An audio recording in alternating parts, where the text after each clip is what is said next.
الحمد لله نحمد الله ونستعينه ونستغفره ونؤمن به ونتوكل عليه ونعوذ بالله من شرور أنفسنا ومن سيئات أعمالنا من يهدي الله فلا مضل له ومن يضلل فلا هادي له ونشهد أن لا إله إلا الله وحده لا شريك له ونشهد أن سيدنا ومولانا محمدا عبده ورسوله صلى الله تعالى عليه وعلى آله وأصحابه وبارك وسلم تسليما كثيرا أما بعد أعوذ بالله من الشيطان الرجيم بسم الله الرحمن الرحيم رب اشرح لي صدري ويسر لي أمري واحلل عقدة من لساني يفقهوا قولي السلام عليكم ورحمة الله وبركاته. Alhamdulillah, the day of Eid is upon us, and upon shayateen being locked up and they are free, it's Eid for them as well. They're going to be roaming around everywhere, going back to where they need to be, chasing after us, and they're behind 1 month in their job, so they'll be very busy. So hopefully Ramadan's been spiritually enlightening enough for us to carry on with new habits, inshallah. Just keep that in mind. There was a person in Ramadan at one point in front of Hazrat Shaykh rahmatullahi alayhi. He mentioned to Hazrat Shaykh out of pure happiness and joy and fire that when Ramadan started, he said, I want, Shaitan's not here, I want to take full action. What can he do? What can he do? I'm free from him. I'm going to do all the good actions that I can. And Hazrat Shaykh said to him, rahmatullahi alayhi, said to him that don't throw pebbles at a sleeping tiger. Don't throw pebbles at a sleeping tiger. That's what he's doing to Shaitan. Because once it's unleashed, then you have no control. Don't throw pebbles at Shaitan. He's way more knowledgeable than us. All the shayateen, they're way more knowledgeable than us. They've been living longer than us, longer than you can imagine. So they have all the knowledge, all the tricks up their sleeve to take you away. Allah Ta'ala mentions in the Quran, يا أيها الذين آمنوا قوا أنفسكم وأهليكم نارا وقودها الناس والحجارة عليها ملائكة غلاظ شداد لا يعصون الله ما أمرهم ويفعلون ما يؤمرون. Allah says, all those who believe, قوا أنفسكم, save yourselves, وأهليكم, and your families and your family members, وأهليكم نارا, from a fire, وقودها الناس والحجارة, with fuel. Fire has a fuel, it needs to carry and burning. What's the fuel of Jahannam? What's the fuel of Jahannam? وقودها الناس, people. The fuel of Jahannam is people, والناس والحجارة, and rocks and stones and so on, because it's magma and so on, it's furious. People, so say Allah Ta'ala has put a severe warning or a reminder, a very scary reminder of what exactly Jahannam is. People are the fuel, along with stones and so on. Not only that, عليها ملائكة غلاظ شداد لا يعصون الله ما أمرهم. Around Jahannam there's angels stationed in charge of certain duties, punishments, etc. They're stationed around in Jahannam. ملائكة غلاظ شداد, they're stern and mighty, very stern and mighty, strong. But what's the scariest about them? They're known as a group of angels to be called Zabaniya. These angels are called Zabaniya. What's specific about them is Allah Ta'ala has created creation. All of creation has He spread His one from His 99 mercy, from His abundant mercy, He's given a bit of it to earth. And look how much every single human being, every single thing on earth has an ounce of mercy. These angels, these Zabaniya, have not been created with mercy. Allah hasn't put a speck of mercy in their hearts. These angels. That's the scariest part about Jahannam. These angels are going to be in charge of you. Why, when you're punished, what happens? You plead out of mercy. Even the little bit when you play with your friends and you crunch your fingers or so on, you're like, oh, please, let me go. You can't, carry on, it's painful. Jahannam punishment is so strong. You're going to be pleading out of mercy. Please, let me go, please, have mercy on me. And these angels, they don't know what that is. They're just going to carry on. Allah clarifies that. لا يعصون الله ما أمرهم ويفعلون ما يؤمرون. لا يعصون. They don't disobey Allah's command. They can't disobey Allah's command. وَمَا أَمَرَهُمْ وَيَفْعَلُونَ مَا يُؤْمَرُونَ.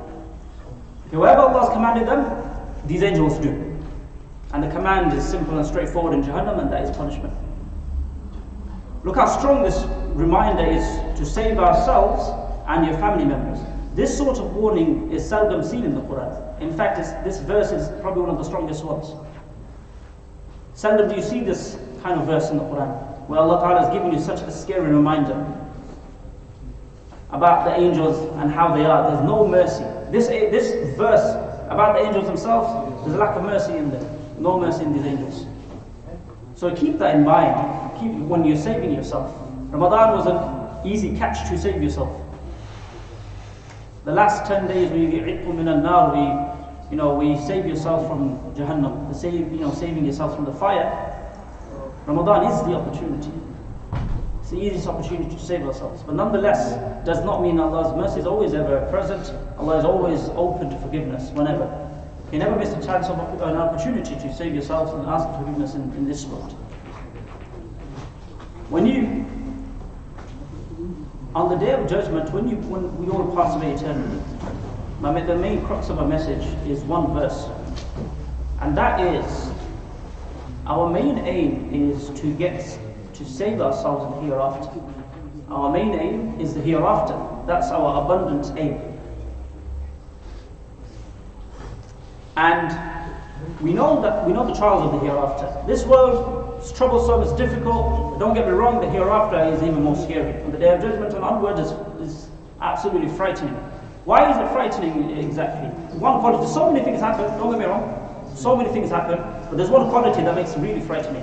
And then the prophets will clarify this. When you go to the prophets to ask them, help me, give me some shafa'ah, intercede on my behalf. Angels will say that Allah is angry, the prophets, Anbiya will say that Allah is angry on this day like never before. That quality itself makes the day of judgment scarier than any other day. That's sufficient in itself. And so scary in fact that family ties are cut. When a mother gives birth, that connection to their child is so strong. They've sacrificed anything and give up anything for their child in this earth. That's a biological connection, a spiritual connection, something that Allah Ta'ala has given us. So as long as there's goodness in our hearts, that connection is very strong. Fathers feel the same way. That spiritual biological connection to your children it's not explainable. It's understandable. It's only something you can understand when it comes to that stage, inshallah. And on the day of judgment, through the fear of that day that has cut off, that biological connection that your whole life you spend your effort and time on your children, you rear them, you upbring them, all the effort that you put into them, on the day of judgment, you run away from them. يَوْمَ يَفِرُّ الْمَرْءُ مِنْ أَخِيهِ. A person will run away from their brother. Somebody your biological brother, even your brother in Islam, وَصَاحِبَتِهِ وَبَنِيهِ, your friends, your close compatriots, and your children. وَأُمِّهِ وَأَبِيهِ, and your father, your mother. You're not going to know anybody on that day. In that sense, meaning you don't know them, you don't want to know them. It's yourself on that day. That's the atmosphere of the day of judgment. That's how frightening and scary it is. And don't forget that the very first part of the trial in the hereafter. The hereafter starts when the angel of death comes to you. When the angel of death comes to you, that's when your hereafter has started. The longest part of the journey. Earth is long. However long you have here, the test is excruciatingly difficult from Allah subhanahu wa ta'ala. This life is long. But compared to the hereafter, you got a long time left before Jannah. Long time. So much left before you get to Jannah. I know it seems so strenuous. You got the grave to go through until the day of Qiyamah. The grave is another place of tribulation. Such a scary part. The hereafter is such a scary and worrying part of our life that will definitely happen. But despite all this worrying, this fear and everything, Allah Ta'ala has given us success. The formula for success is in the Quran. 2 verses I've covered today, and with these inshallah. It's easily understood but hard to act upon. Easily understood but hard to act upon. Allah gives you the recipe, the formula for success. What is it? إِنَّ الَّذِينَ قَالُوا رَبُّنَا اللَّهُ ثُمَّ اسْتَقَامُوا. إِنَّ الَّذِينَ قَالُوا رَبُّنَا اللَّهُ ثُمَّ اسْتَقَامُوا. Those who say رَبُّنَا اللَّهُ, that Allah is my Lord, ثُمَّ اسْتَقَامُوا, and stay steadfast upon that. Stay steadfast upon that. Until their grave, they are steadfast upon Rabbuna Allah. Allah is my Lord. Everything that comes within your Islam is because you believe Allah is your Lord. So understand this verse with its much larger meaning behind it. But the simple formula is, And guaranteed paradise, by the way. Man qala la ilaha illallah dakhala al-jannah, whoever says la ilaha illallah will enter Jannah. At one point he will definitely enter Jannah. That is a guaranteed promise. Muslims will enter Jannah at one point. Obviously, you'll have to be cleansed of any sin that hasn't been forgiven and so on, any rights that you owe to people. But nonetheless, the Jannah is waiting for us. But Rabbun Allah, those who say Allah is my Lord, you firmly believe in it, in that belief. ثُمَّ اسْتَقَامُوا, and you have the ability to stay steadfast on that. What does Allah say? What did I speak about all this time? The dreadful nature of Qiyamah, and the grave, etc. And you wake up, you don't expect, what hand your book will be given. If you're given your book, your book of deeds on your right hand, then that's a sign of success. If you're given on the left, then it's troublesome. Troublesome. It's just trouble and anxiety. Pure fear and anxiety and dreadfulness is the nature of Yawm al-Qiyamah. Allah is angry like never before. Even like in school, when you're in trouble, the principal comes to your class and is telling everyone off. Everyone's scared, but you're a good person. You're okay. Even though the principal's angry, everyone else is dreadful, but it's part of the atmosphere now. Allah wants us to be angry on that day, but the dreadful nature goes because of this verse. إِنَّ الَّذِينَ قَالُوا رَبُّنَا اللَّهُ, those who say Allah is my Lord and stay steadfast, فَلَا خَوْفٌ عَلَيْهِمْ وَلَا هُمْ يَحْزَنُونَ, there will be no fear on them on that day. No fear. They will know. وَلَا هُمْ يَحْزَنُونَ, and nor will they despair, because that's the quality of that day. They will despair. Allah clarifies this in another verse. إِنَّ الَّذِينَ قَالُوا رَبُّنَا اللَّهُ ثُمَّ اسْتَقَامُوا تَتَنَزَّلُ عَلَيْهِمُ الْمَلَائِكَةُ أَلَّا تَخَافُوا وَلَا تَحْزَنُوا. That those who can say إِنَّ الَّذِينَ قَالُوا رَبُّنَا اللَّهُ, those who can say, I believe in Allah, Allah is my Lord, ثُمَّ اسْتَقَامُوا, and similar verse, and they stay steadfast, تَتَنَزَّلُ عَلَيْهِمُ الْمَلَائِكَةُ, the angels. This is when the time of the hereafter comes and you're in despair, you don't know what's going to happen to you now. What does Allah say? تَتَنَزَّلُ عَلَيْهِمُ الْمَلَائِكَةُ. Who comes to reassure you? The angels come down, descend upon you, and they come and greet you. They come and welcome you and say, Allah takhaf, don't fear. The angels come and greet you. Imagine that despair on that day is taken away. Angels come and greet you. Multiple angels come and say, Allah takhafu, don't fear. Wala tahzanu, don't despair. Your abode it's okay. Because you did what? You believed in Allah and you stayed steadfast. Don't stay steadfast until your last breath. Look at examples of people that passed away. Don't look at people who are still living. You can, but you don't know what's going to happen to them. You don't know what change that can happen in their life. Look at people who have gone past, because their examples of this solidified. Take an example from their steadfastness. Keep steadfast. What else do they say to you? وَأَبْشِرُوا بِالْجَنَّةِ, and they give you glad tidings of Jannah. Imagine them saying that to you. You got despair on that day, and they come and say to you, وَأَبْشِرُوا بِالْجَنَّةِ كُنْتُمْ تُوعَدُونَ أَبْشِرُوا بِالْجَنَّةِ الَّتِي كُنْتُمْ تُوعَدُونَ, that you have been promised. What does Allah also say? نَحْنُ أَوْلِيَاؤُكُمْ فِي الْحَيَاةِ الدُّنْيَا وَفِي الْآخِرَةِ. We're your friends, your compatriots. فِي الْحَيَاةِ الدُّنْيَا وَفِي الْآخِرَةِ, in the life of this world and in the akhirah. This will all happen to you if you stay steadfast upon Islam. This is your outcome in the hereafter. Okay? You get your Jannah. وَلَكُمْ فِيهَا مَا تَشْتَهِي أَنفُسُكُمْ وَلَكُمْ فِيهَا مَا تَدَّعُونَ. You will get whatever you desire in Jannah. وَلَكُمْ فِيهَا مَا تَدَّعُونَ. You get whatever you ask for, in whatever capacity you want. And we know the descriptions of Jannah and what's available to us. Now I'll finish off with this, inshallah. The greatest thing about Jannah is because we endeavor our whole life to gain what? Allah Ta'ala's happiness and pleasure. Not even an ounce of His anger. And if we do, we ask for forgiveness.